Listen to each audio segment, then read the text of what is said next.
Hello pet parents, ಎಲ್ಲರೂ ಹೇಗಿದ್ದೀರಿ? ತುಂಬ ಚೆನ್ನಾಗಿದ್ದೀರಿ ಅಂತ ಭಾವಿಸ್ತೀನಿ. ಸಂಡೇನ ಎಲ್ಲರೂ ಎಂಜಾಯ್ ಮಾಡ್ತಾ ಇದ್ದೀರಾ. ನಿನ್ನೆ ನಾನೊಂದು ವಿಡಿಯೋ ಮಾಡಿ ಅಪ್ಲೋಡ್ ಮಾಡಿದ್ದೆ. ನಿಮ್ಗೆಲ್ರಿಗೂ ಅದರಿಂದ ಸ್ವಲ್ಪನಾದರೂ ಇನ್ಫಾರ್ಮೇಷನ್ ಸಿಕ್ಕಿರುತ್ತೆ ಅಂತ ಭಾವಿಸ್ತೀನಿ.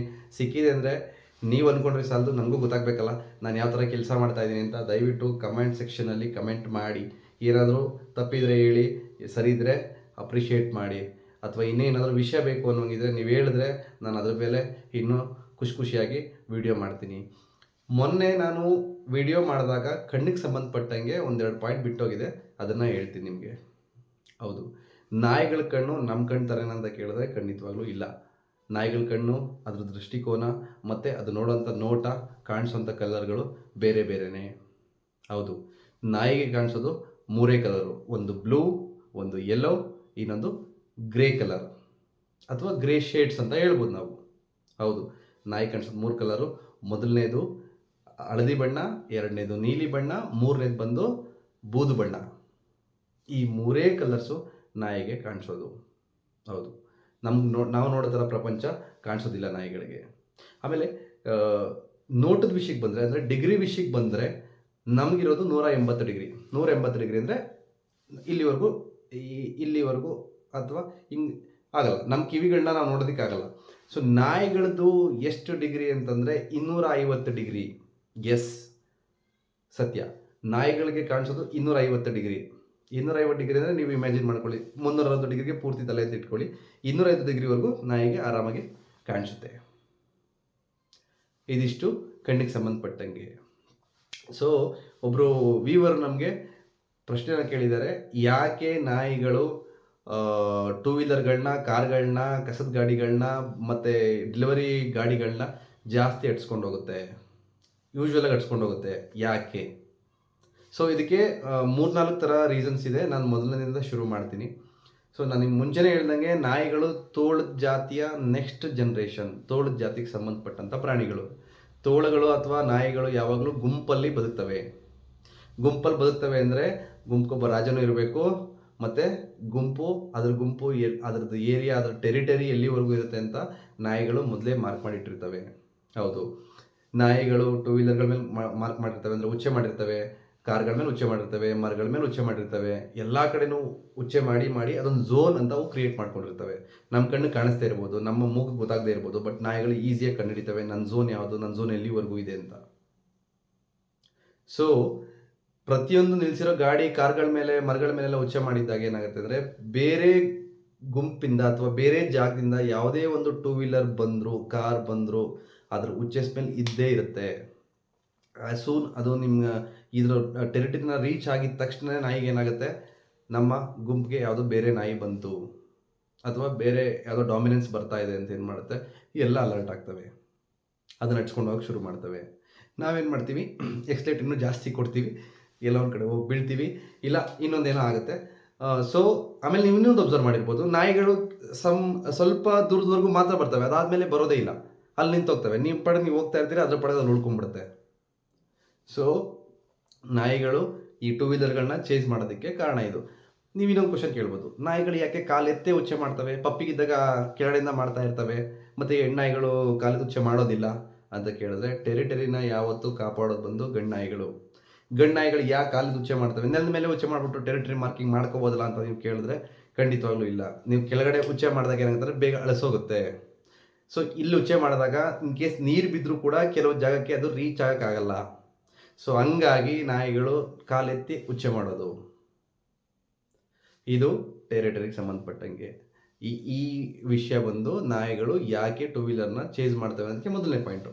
ಎರಡನೇ ಪಾಯಿಂಟ್ ಏನು ಅಂದರೆ, ನಾಯಿಗಳು ಬಂದು ಎಗೈನ್ ತೋಳದ ಜಾತಿಗೆ ಸೇರಿರೋಂಥ ಪ್ರಾಣಿಗಳು.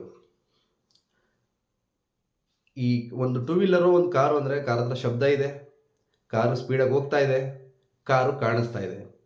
ಸೊ ಈಸಿಲಿ ನೀವು ಅಬ್ಸರ್ವ್ ಮಾಡಿರ್ಬೋದು, ಮಕ್ಕಳು ಆಟ ಆಡಬೇಕಾದ್ರೆ ಜೋರು ಓಡಾಡ್ತಾ ಇದ್ರೆ, ಇಲ್ಲ ಸೈಕಲಲ್ಲಿ ಜೋರು ಓಡಾಡ್ತಾ ಇದ್ರೆ, ಅದನ್ನು ಚೇಂಜ್ ಮಾಡಿ ಅಟ್ಯಾಕ್ ಮಾಡೋಕ್ಕೆ ಟ್ರೈ ಮಾಡ್ತವೆ.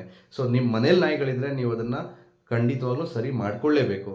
ಅದನ್ನು ನಾವು ಮೂಮೆಂಟ್ ಆಂಗ್ಸೈಟಿ ಅಂತ ಬೇಕಾದರೂ ಹೇಳ್ಬೋದು. ಸೊ ಬೇಟೆಯಾಡೋ ಇನ್ಸ್ಟಿಂಕ್ಟ್ ತಲೆಯಲ್ಲಿರೋದ್ರಿಂದ ನಾಯಿಗಳು ಅದನ್ನು ಅಟ್ಸ್ಕೊಂಡು ಹೋಗೋಕ್ಕೆ ಶುರು ಮಾಡ್ತವೆ.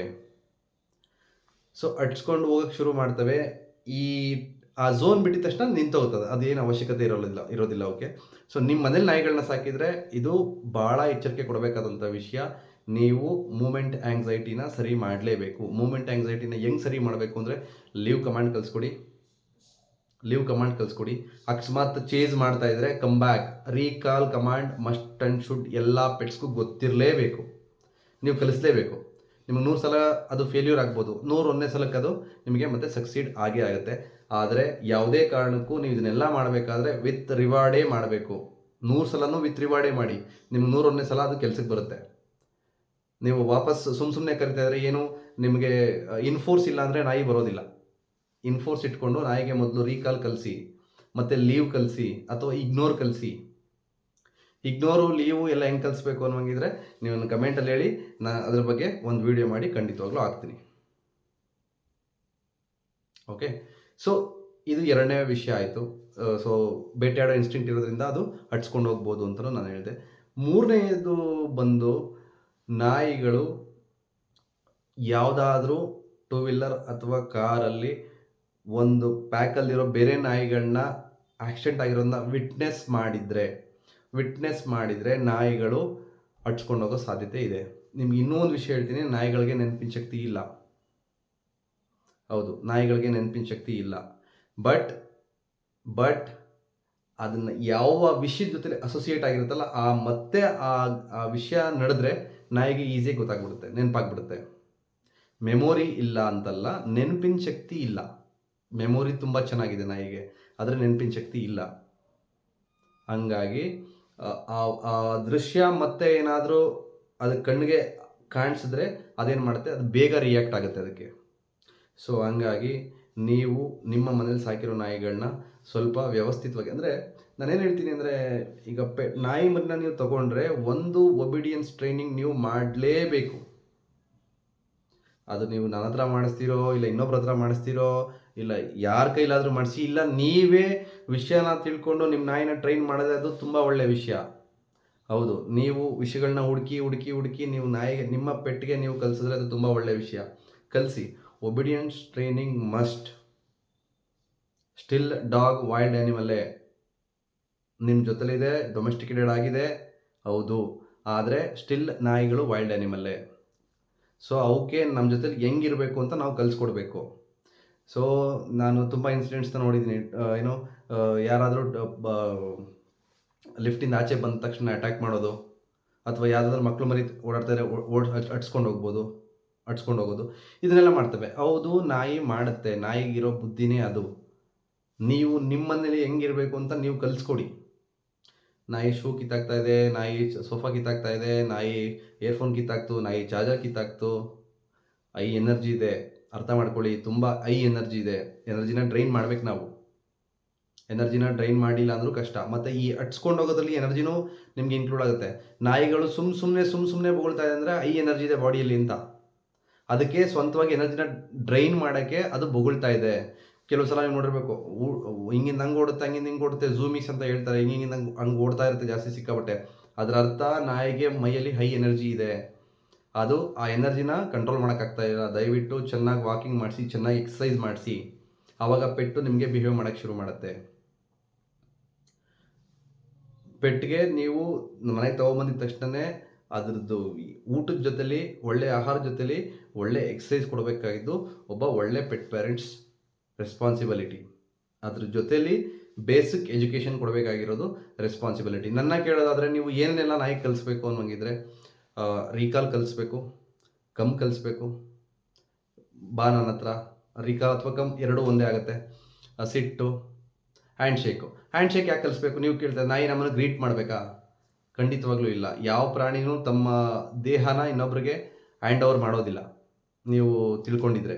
ಸೊ ನಾಯಿಗೆ ನೀವು ಶೇಕ್ ಹ್ಯಾಂಡ್ ಕಲಿಸ್ಕೊಟ್ಟಾಗ ಏನಕ್ಕೆ ಶೇಕ್ ಹ್ಯಾಂಡ್ ಅಂತ ವಿಷಯ ಬಂತು ಅಂತಂದರೆ, ನಾಯಿಗಳಿಗೆ ಕೆಲವಿಗೆ ಉಗುರು ಕತ್ತರಿಸ್ಬೇಕಾಗತ್ತೆ, ಕಾಲು ಕೆಳಗಡೆ ಕೂದಲು ಕತ್ತರಿಸ್ಬೇಕಾಗತ್ತೆ, ಅಥವಾ ಮುಂಚೆ ಬೇಟೆಗೆ ಹೋಗ್ತಾಯಿದ್ರು, ಕಾಲಿಗೆ ಮುಳ್ಳು ಇನ್ನೊಂದೇನೋ ಚುಚ್ಕೋತಾ ಇದ್ದು, ಅದನ್ನು ಅವರು ಸರಿ ಮಾಡಬೇಕಾಗಿತ್ತು, ಅದಕ್ಕೆ ಟ್ರೀಟ್ಮೆಂಟ್ ಮಾಡಬೇಕಾಗಿತ್ತು. ಆವಾಗ ಅಲ್ಲಿಂದ ಶುರುವಾಗಿದ್ದು ಹ್ಯಾಂಡ್ ಶೇಕ್ ಅನ್ನೋ ಕಮಾಂಡ್. ನಾಯಿಗೆ ನೀವು ಕಾಲು ಮುಟ್ರೆ ನೋಡಿರ್ಬೇಕು, ನೀವು ಕೆಲ ನಾಯಿಗಳಿಗೆ ಕಾಲು ಮುಟ್ಟಿದ ತಕ್ಷಣ ಕಚ್ಚುತ್ತೆ. ಏನಕ್ಕೆ ಅಂದರೆ, ಮುಂಚೆ ನೀವು ಉಗುರು ಕತ್ತರಿಸ್ಬೇಕಾದ್ರೆ ಜಾಸ್ತಿ ಕತ್ತರಿಸ್ತಿರ್ತೀರ, ರಕ್ತ ಬಂದಿರುತ್ತೆ. ಹೌದು, ಇಲ್ಲಿ ನರಗಳಿರ್ತವೆ. ನೀವು ಜಾಸ್ತಿ ಕತ್ತರಿಸಿದ್ರೆ ನಾಯಿಗೆ ರಕ್ತ ಬಂದ್ಬಿಡುತ್ತೆ. ರಕ್ತ ಬಂದರೆ ನಾಯಿ ನೆಕ್ಸ್ಟ್ ನೀವು ಕಾಲು ಮುಟ್ಟಿದ ತಕ್ಷಣ ಮುಖ ಮುಚ್ಚಿ ನೋಡಲ್ಲ, ಕಚ್ಚುತ್ತೆ. ಗಮನ ಇರಲಿ, ನಿಮ್ಗೆ ಉಗುರು ಕತ್ತರಿಸೋಕೆ ಬಂದರೆ ನೀವು ಕತ್ತರಿಸಿ, ಇಲ್ಲ ಅಂದರೆ ಬೇಡ. ಹ್ಯಾಂಡ್ ಶೇಕ್ ಆದಮೇಲೆ ಡೌನ್ ಅಂದರೆ ಸರೆಂಡ್ರಿಂಗ್ ಪೊಸಿಷನ್. ಡೌನ್ ಅಂದರೆ ಡೌನ್ ಡೌನ್ ಡೌನ್ ಡೌನ್, ಆ ಡೌನ್ ಅಲ್ಲ. ಡೌನ್ ಅಂತ ಬಾಯಲ್ಲಿ ಹೇಳಿದ್ರೆ ನಾಯಿ ನಿಮ್ಮ ಮುಂದೆ ಡೌನ್ ಆಗಬೇಕು. ರೆಸ್ಟ್ ಆಗ್ಬೋದು, ಕಾಮಿಂಗ್ ಪೊಸಿಷನ್ನು, ಸ್ಲೀಪ್ ಆಗ್ಬೋದು, ಕಂಪ್ಲೀಟ್ ಕಾಮು. ರೋಲ್ ಮಾಡಿಸಿದ್ರೆ ಮಾಡಿಸಿ, ಬಿಟ್ಟರೆ ಬಿಡಿ, ನಿಮ್ಮಿಷ್ಟ. ಸ್ಟೇ ಕಲಿಸಿ. ಆಮೇಲೆ ಫೆಚ್ ಕಲಿಸ್ತಾ ಇದ್ರೂ ಪರವಾಗಿಲ್ಲ, ಡ್ರಾಪ್ ಕಲಿಸಿ. ನಿಮ್ಮದೇ ಏನೋ ಒಂದು ಥಿಂಗ್ಸ್ನ ತೊಗೊಂಡಿದ್ದರೆ ಡ್ರಾಪ್ ಅಂದಿದ ತಕ್ಷಣ ನಾಯಿ ಬಿಡಬೇಕು. ಡ್ರಾಪ್ ಕಲಿಸಿ, ಲೀವ್ ಕಲಿಸಿ, ಲೀಶ್ ಮ್ಯಾನರ್ಸ್ನ ಕಲಿಸಿ. ವಾಕಿಂಗಲ್ಲಿ ಹೆಂಗಿರಬೇಕು, ಹೆಂಗೆ ಮಾಡಬೇಕು ಕಲಿಸಿ. ನೀವು ಲೀಶಲ್ಲಿ ಕರ್ಕೊಂಡು ಹೋಗ್ತಿದ್ರೆ ನಾಯಿ ಕಚ್ಚಿರೋದು ಇನ್ಸಿಡೆಂಟ್ಸು ನಾನು ನೋಡಿದ್ದೀನಿ. ನೀವು ಲೀಶಲ್ಲೇ ಕರ್ಕೊಂಡು ಹೋಗ್ತಾ ಇರ್ತೀರಾ, ಆದರೂ ನಾಯಿ ಕಚ್ಚಿರುತ್ತೆ ಬೇರೆಯವ್ರಿಗೆ. ಸ್ವಲ್ಪ ಜವಾಬ್ದಾರಿ, ರೋಡ್ ಮ್ಯಾನರ್ಸ್ ನಿಮಗೂ ಇರಲಿ, ಪೆಟ್ಸ್ಗೂ ಕಲಿಸಿ. ರೋಡ್ ಮ್ಯಾನರ್ಸ್ ಭಾಳ ಇಂಪಾರ್ಟೆಂಟು.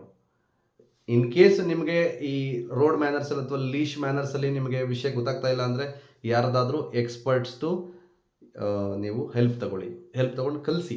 ಯಾಕೆಂದರೆ ಇದು ಒಂದು 2 ತಿಂಗಳಿಗೋ 3 ತಿಂಗಳಿಗೋ 6 ತಿಂಗಳಿಗೋ ಮುಗ್ದೋಗೋಂಥ ಜರ್ನಿ ಅಲ್ಲ. ಅಥವಾ ಮುಗ್ದೋಗೋಂಥ ಇಲ್ಲ 6 ತಿಂಗಳಿಗೆ ಬಿಹೇವ್ ಮಾಡಿಬಿಟ್ಟು ನೆಕ್ಸ್ಟ್ 6 ಮಂತ್ಸಲ್ಲಿ ನಾಯಿ ಬೇರೆ ಥರ ಬಿಹೇವ್ ಮಾಡುತ್ತೆ ಅಂತ ಏನೂ ಇಲ್ಲ. 10-12 ವರ್ಷದ ಜರ್ನಿ ನಮ್ಮದು. 10-12 ಜರ್ನಿಲಿ ನಾಯಿ ನಮ್ಮ ಜೊತೆಲಿ ಹೆಂಗಿರಬೇಕು ಅಂತ ನಾವು ರೆಸ್ಪಾನ್ಸಿಬಲ್ ಪರ್ಸನ್ ಆಗಿ ನಾವು ಸೊಸೈಟಿಲಿ ಇದ್ದೀವಿ. ಎಲ್ಲೋ ಹಳ್ಳಿ ಯಾವುದೋ ಕಾಡಲ್ಲೋ ಅಥವಾ ಒಂದು ತೋಟದ ಮನೆಯಲ್ಲೋ ಇಲ್ಲ, ಪಟ್ಟಣದಲ್ಲಿದ್ದೀವಿ. ಅಕ್ಕಪಕ್ಕದ ಜನ ಇರ್ತಾರೆ, ಮಕ್ಕಳು ಮರಿ ಓಡಾಡ್ತಿರ್ತಾರೆ, ಅವ್ರ ಮಕ್ಕಳು ಮರಿನ ಪ್ರಾಣ ಥರ ನೋಡ್ತಿರ್ತಾರೆ. ನಾವು ಅಷ್ಟು ರೆಸ್ಪಾನ್ಸಿಬಲ್ ಆಗಿರಬೇಕು. ನೆನ್ನೆ ನಾನು ಹೇಳಿದ್ದೀನಿ ನಿಮಗೆ, ನಾಯಿಗಳ ಬಗ್ಗೆ ಸ್ವಲ್ಪ ಗಮನ ಇರಲಿ, ನಾಯಿಗಳನ್ನ ಪ್ರೀತಿಯಿಂದ ಕಾಣಿ ಅಂತ. ಸೇಮ್ ಟೈಮಲ್ಲಿ ನಿಮ್ಮ ನಾಯಿ ಹೋಗಿ ಬೇರೆ ಮಗು ಕಚ್ಚುತ್ತು ಅಂದರೆ ಅವರು ನೀವು ನಾಯಿನ ಹೆಂಗೆ ಮಗು ಥರ ನೋಡ್ಕೊಂಡಿದ್ರಲ್ಲ, ಮಕ್ಕಳನ್ನ ಇನ್ನೂ ಜಾಸ್ತಿಯಾಗಿ ನೋಡ್ಕೊಂಡಿರ್ತಾರೆ. ಯಾರಿಗೂ ಹರ್ಟ್ ಆಗೋದು ಬೇಡ. ಎಲ್ಲದಕ್ಕೂ ಒಂದೇ ಒಂದು ಈಸಿ ಮೆಥಡ್ ಅಂದರೆ ಎನರ್ಜಿ ಡ್ರೈನ್ ಮಾಡಿ. ಥ್ರೆಡ್ಮಿಲ್ ಇದೆಯಾ, ಥ್ರೆಡ್ಮಿಲಲ್ಲಿ ವಾಕ್ ಮಾಡೋದು ಕಲಿಸ್ಕೊಡಿ ನಾಯಿಗೆ. ಎಳ್ಕೊಂಡು ಹೋಗ್ಬಿಟ್ಟು ಇಟ್ಬಿಟ್ಟಿರ, ಆಮೇಲೆ ಥ್ರೆಡ್ಮಿಲಲ್ಲಿ ವಾಕ್ ಮಾಡೋದು ಕಲಿಸ್ಕೊಡ್ಬೇಕು. ವಾಕ್ ಆರಾಮಾಗಿ ಮಾಡಬೇಕು ನಾಯಿ. ಥ್ರೆಡ್ಮಿಲ್ ಮೇಲೆ ಕಟ್ಟಾಗ್ತೇನೆ, ಕೂಡಾಗ್ತೇನೆ, ಹಿಂಸೆ ಕೊಡ್ತೇನೆ, ಆರಾಮಾಗಿ ಮಾಡಬೇಕು. ನಾಯಿಗೆ ನೀವು ಸರಿಯಾಗಿ ಪ್ರಾಕ್ಟೀಸ್ ಮಾಡಿಸಿದ್ದೆ ಆದರೆ ಒಂದು ವಾರದಲ್ಲಿ ನೀವು ಕಟ್ಟಾಕೋದು ಬೇಡ, ನೀವು ಅಲ್ಲಿ ನಿಲ್ಲೋದು ಬೇಡ, ಸುಮ್ಮನೆ ಆನ್ ಮಾಡಿದ್ರೆ ಸಾಕು, ಅದಷ್ಟು ಕತೆ ವಾಕ್ ಮಾಡೋಕ್ಕೆ ಶುರು ಮಾಡುತ್ತೆ. ಇದನ್ನೆಲ್ಲ ನೀವು ಗಮನದಲ್ಲಿ ಇಟ್ಕೋಬೇಕು.